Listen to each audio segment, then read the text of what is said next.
श्री कृष्ण कन्हैया लाल की जय। श्री निजानंद स्वामी की, श्री प्राणनाथ प्यारे की। इसका क्यों ना उपजे पर रूह करना सोई उदम, राह सोई लीजिए जो आगू हादिए भरे कदम।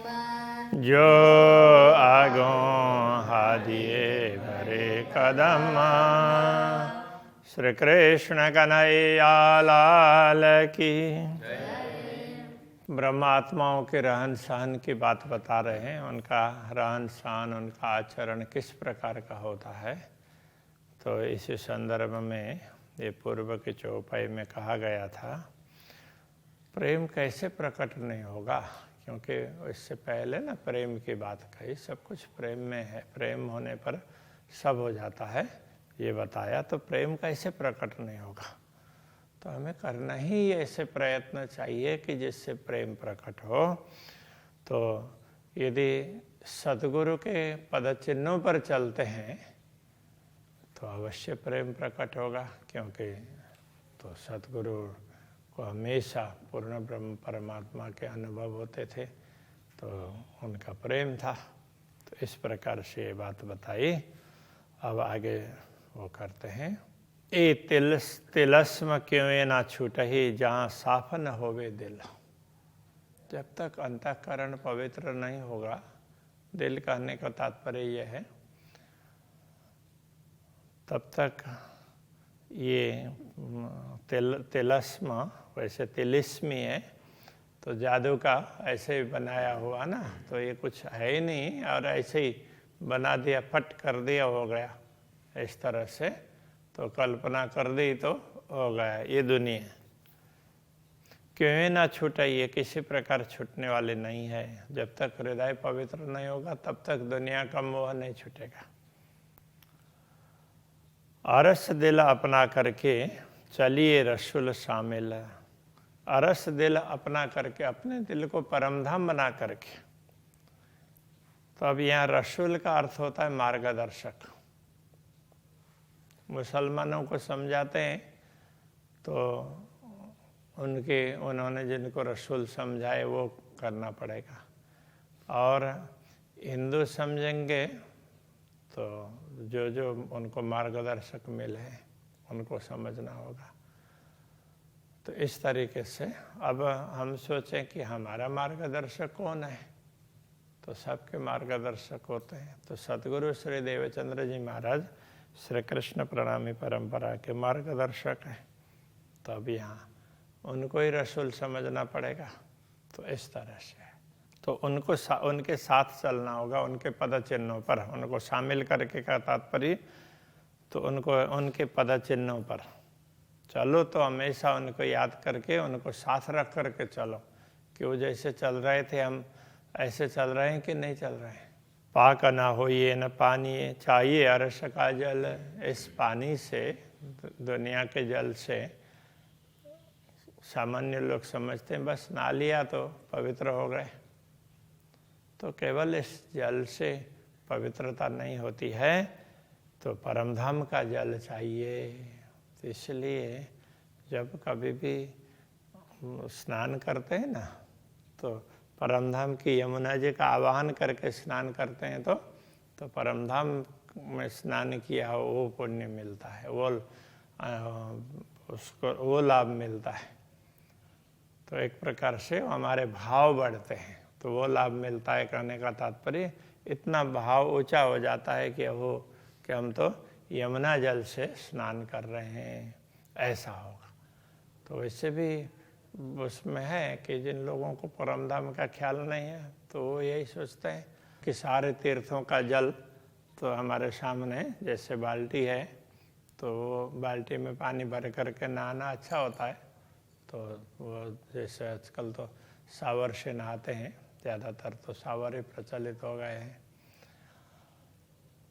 किंतु वैसे उसके हिसाब से बोलते हैं शरीर के लाभ के हिसाब से। तो बाल्टी में पानी भरा हो और फिर तो ऐसे उसमें मग से उठा करके या लोटा से उठा करके, अब उसके भी तरीके होते हैं स्नान करने के। तो पहले मुंह धोया, तो उसके बाद में पैर में कमर से नीचे का स्नान करना होता है, फिर हाथ ऐसे ये धोने होते हैं, तो उसके बाद में सिर और फिर पूरे शरीर में डालना होता है।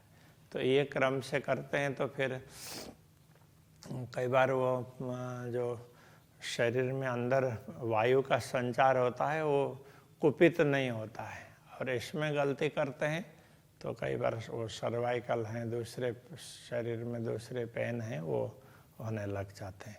तो ये नहाने का तरीका है। तो अब यहाँ कहते हैं कि वो परमधाम के जल से, ये समझ लो पवित्रता तो परमधाम के जल में, तो वो प्रेम का जल है, तो प्रेम में मस्त होंगे तो पवित्रता होगी। नाई हक के जमाल में, तो वो प्रेम कैसे प्रकट होगा? पूर्ण ब्रह्म परमात्मा के स्वरूप का चिंतन करो और इतना दिव्य स्वरूप है, बस उसमें तुम ओतप्रोत हो जाओगे, तब हो ये निर्मल, तब निर्मल हो सकोगे। तो हमेशा तो पूर्ण ब्रह्म परमात्मा के तेज पुंज के अंदर ही अपने आप को पाओगे तो निर्मल हो ही जाओगे। तो ये कह रहे हैं। तो इसका तात्पर्य ये नहीं है कि लौकिक जल से स्नान नहीं करना चाहिए, किंतु उतने से पवित्र हो गए ऐसा नहीं समझना चाहिए कि वो परमधाम के जल से हम पवित्र होंगे। तो वो परमधाम का जल यमुना जी का जल है, तो वो प्रेम का जल है। तो अक्षरातीत के स्वरूप का चिंतन करेंगे तो हम पवित्र होंगे। पाक होना इन्हें जीमी और न कोई उपाय, इस दुनिया में पवित्र होने का दूसरा उपाय नहीं है। लीजिए राह रसूल इसके, तब देवे रसूल पहुँचाए। अब यह रसूल का तात्पर्य मार्गदर्शक, तो हम समझते हैं तो सतगुरु, तो सतगुरु की राह, तो उन्होंने जो मार्ग दिखाया उसके अनुसार चलो। इसलिए सतगुरु चरण को क्षेत्र है कहते हैं ना। तो सतगुरु के चरण ही हमारे क्षेत्र, कहने का तात्पर्य उन्होंने जैसे कदम रखे उस प्रकार से हमें कदम रख करके चलना चाहिए। तब देवे रसूल पहुँचाए, तब जब सतगुरु के कदम के अनुसार चलेंगे तो आगे आगे चल रहे हैं, हम पीछे पीछे, तो वो जहाँ पहुँचेंगे तो हम भी तो वहीं पहुँच जाएंगे ना, तो आराम से पहुँचा देंगे। ऐसी सोच हमारी होगी कि हम सतगुरु के मार्गदर्शन पर चल रहे हैं, उनके पद चिन्हों पर, तो हम पार पहुँच ही जाएंगे, उसमें कोई कठिनाई नहीं रहेगी।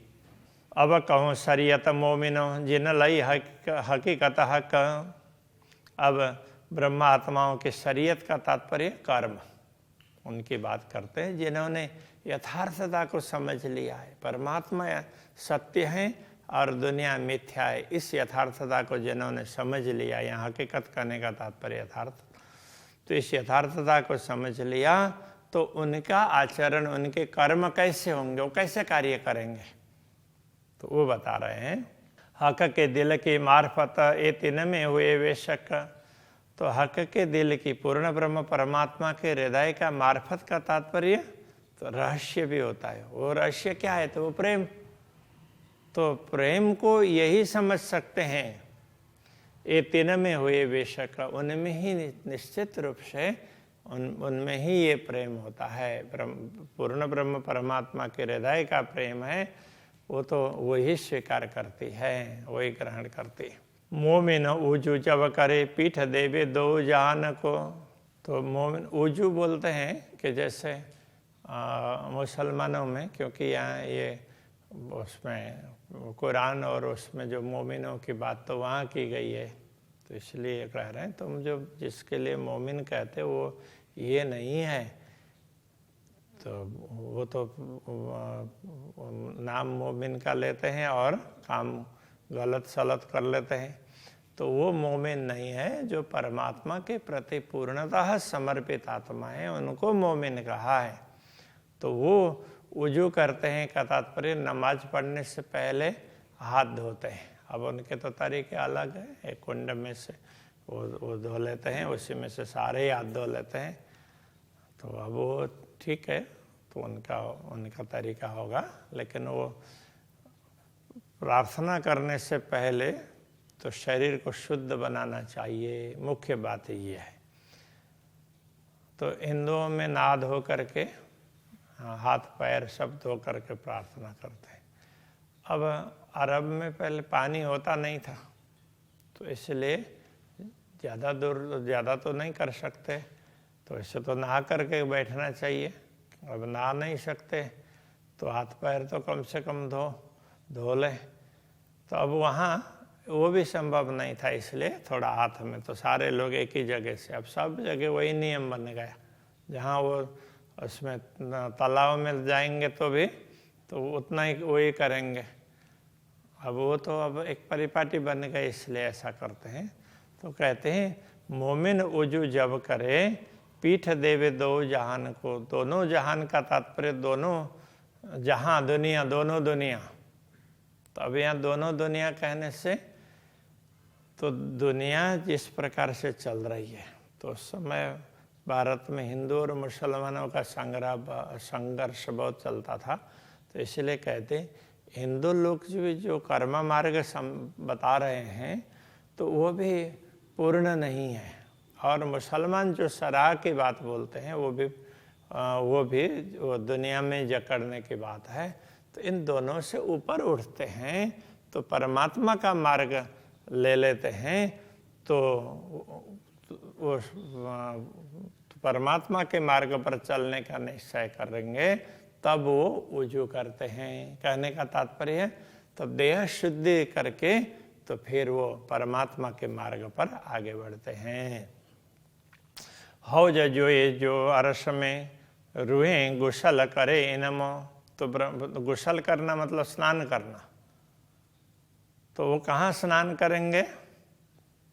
तो यमुना जी में उठ के नहाइए, यमुना जी कीजिए सकल श्रृंगार। और जो हौज तो कोशर तालाब, तो वहाँ जा कर के वो अगर स्नान करना ही है तो वो समझेंगे कि हम यमुना जी में स्नान कर रहे हैं, तो ये भाव होगा। तो सबके अलग अलग भाव होंगे। तो हिंदुओं में जो भी समझदार हैं तो वो सोचते हैं सारे तीर्थों का जल तो उसमें, तो जिस बाल्टी में भी पानी भरा होगा तो वो प्रार्थना करते हैं सारे तीर्थों का जल इसी में आ जाए। और जो पूर्ण ब्रह्म परमात्मा को समझता होगा, परमधाम को समझता होगा, तो वो परमधाम की यमुना जी का जल आ जाए, तो वही प्रार्थना करेंगे ना।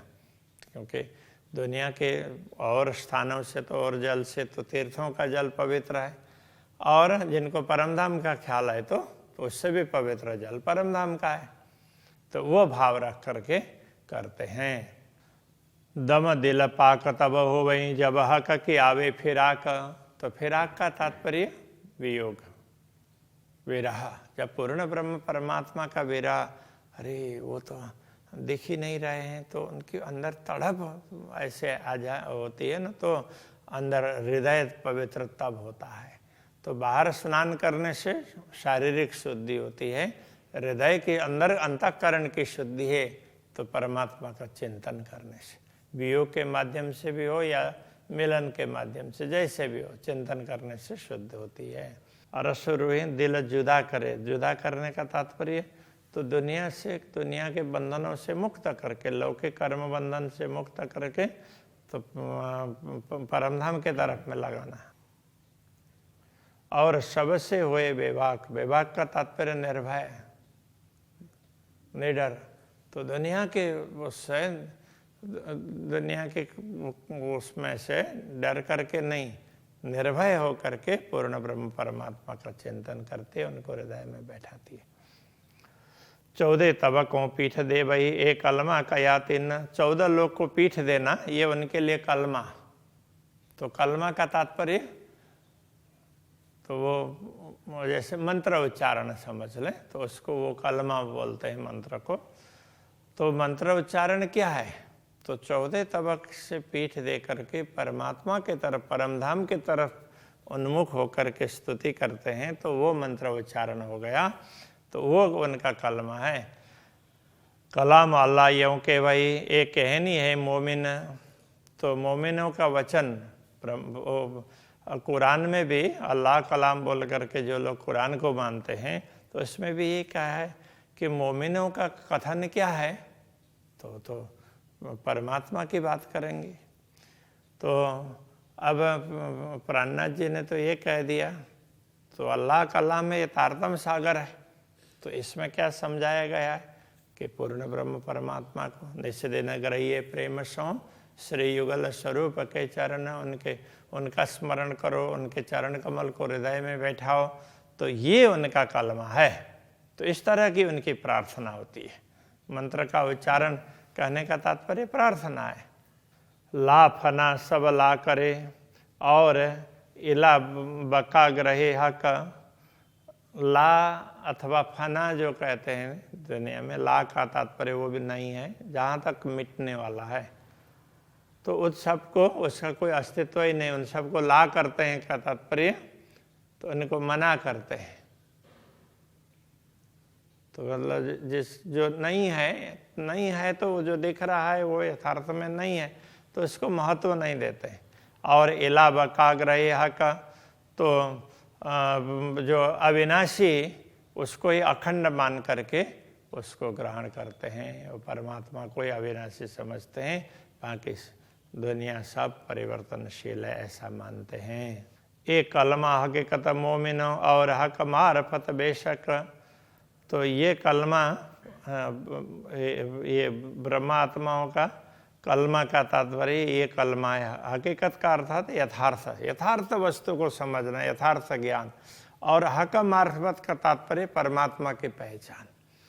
तो बस ब्रह्मात्माओं का कलमा यही है, यथार्थ परमात्मा को समझ लेंगे, यथार्थ ज्ञान होगा और परमात्मा की पहचान होगी, तो फिर उनकी जो स्तुति करेंगे तो वही कलमा हो जाएगा, जो बोलेंगे वही कलमा हो गया। फिर नूर के पार नूर तजल्ला रसूल अल्लाह पहुँचे इत। नूर के पार नूर तजल्ला, कुरान में इस प्रकार समझाया गया कि नूर से परे नूर तजल्ला, तो रसूल वहाँ पहुँचे। अब यहाँ अब रसूल तो पता नहीं उनको उसमें पूरा स्पष्टता उनको नहीं लगा कि हम कहाँ पहुँचे हैं, उनको ऐसे लगा कि उनको कुछ अलग वस्तु कुछ दिखाई दे रही है और वो वहाँ पहुँचे हैं, ऐसा फील हुआ था। तो अब ये सदगुरु श्री देवचंद्र जी महाराज की बात करेंगे तो सदगुरु श्री देवचंद्र जी महाराज कहाँ पहुँचे? उन्होंने तो सीधा परमधाम को पूरा देखा, पूर्ण ब्रह्म परमात्मा ने ये सब दिखाया उनको प्रत्यक्ष दर्शन दे करके। तो वो अक्षरातीत को तो लगा अरे ये तेरा दरबार है, तेरा घर तो ये है, ऐसा करके समझाए। देख पूर्ण ब्रह्म को देख, तुम्हारे सामने बैठे, ऐसा करके तो ये सारा स्पष्ट रूप से दिखाया। मूल मिलाव में राज्य श्यामा जी विराजमान है और तो इधर ब्रह्म आत्माएं हैं, तो अब ये तुम्हारे पर आत्मा ये है, ऐसा करके तो सुंदरबाई सखी तो उनको दिखाया।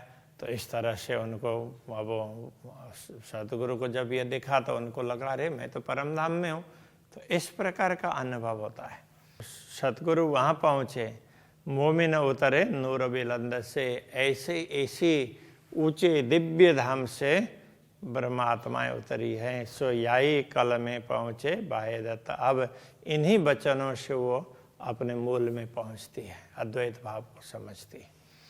जब कभी ना कछु ना रखे तब बूझ भई कल में। जब परमात्मा के सिवाय दूसरा कुछ किसी को महत्व नहीं देंगे तब उनको ये ब्रह्म ज्ञान की समझ होगी। कलमा को बुझ होना मतलब समझना, बुझ जाना, समझ जाना। तो बुझ जाना मतलब मिट जाना उस अर्थ में नहीं है, आग बुझ गई है, लौ बुझ गई, ऐसा उसमें नहीं। यहाँ बुझना मतलब समझना, अज्ञान को मिटाना। जब यूँ कलमा जानिया तब बका हो ततिन से। इस प्रकार वो इन वचनों को समझते हैं तब अखंड का अनुभव करते हैं। और ख्याल में आज थोड़ा ही हुआ, लेकिन थोड़ा सा इसको ना, तो ये ब्रह्मात्माओं की बात है तो थोड़ा करके आगे बढ़ते हैं। श्री कृष्ण कन्हैया लाल की। तब बका होत तिन से तब बका हो तिन से। जबाह कबिना कछु न रखे, तब बुझ भई कल में। जब यों कलमा जानिया, तब बका हो तिन से। तब बका हो तिन से। लाल की जय। स्वामी की प्राणनाथ प्यारे की जय।